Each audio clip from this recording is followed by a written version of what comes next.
So I was UCLA pre-med, wanted to be a doctor, and had a moment where I was with an attending who wasn't really living the life that I thought I was going to be living, right? I was looking down the barrel of a lifestyle that, wasn't as happy as I thought. Like, he was putting a lot of people on morphine and just wasn't very fulfilled in his career. And this is a big person over in the medical school.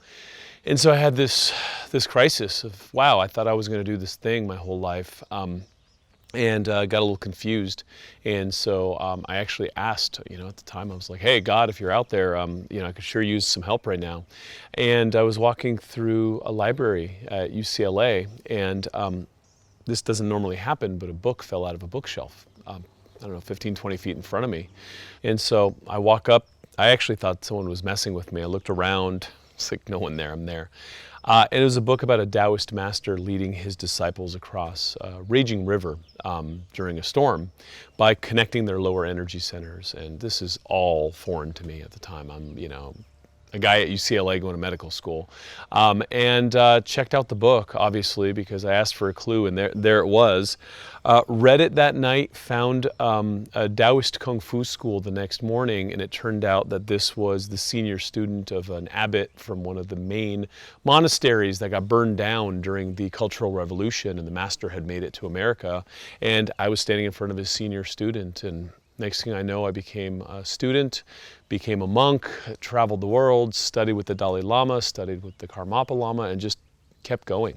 Spent a lot of time in the Himalayas, a lot of time in the Andes, a lot of time studying with spiritual masters around the planet. So I was sitting with one of the elders at a temple I was at in Rishikesh, India, and something was bothering me, so I spoke with him about it. And I said, man, it just feels like people from my world are kind of splashing up on the beach of your Himalayan ashram over here. I'm seeing the same intrigues. There's, guys chasing girls, dramas over here, people trying to pretend to be something they're not. And it doesn't feel like this path of evolution is really kind of working for a lot of the people coming here. And it feels a little trite. And he said, yeah, a lot of people are hiding. And your world has a lot of problems, and most of the people that are in my ashram are trying to run away from something, and frankly, your place isn't here. And at this point, I'm thinking I had arrived, and he's like, no, you speak good English, and you are educated, and you've learned all I can teach you. You need to now leave this ascetic lifestyle and go back and become a householder. Go start a career. Take on a family and live the life of the person in that world and take the teachings there. I actually felt a little decadent. I had meals and bed provided, and my job was to just do my practice every day. And I realized that wasn't my path. My path was to go back and bring these lessons to the world that I came from, which was Los Angeles, California. That's how the urban monk was born.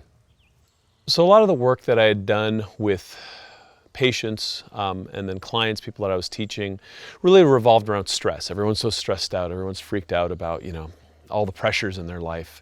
And the commonality that I found was that every one of them had an imbalance in time. They were living on an accelerated timeline. They didn't know how to stop time in any way to kind of catch their breath. And so I started to really reverse what I was doing. Instead of talking about stress management, it really became about managing how they looked at their time, how they oriented, what their operating system was around time.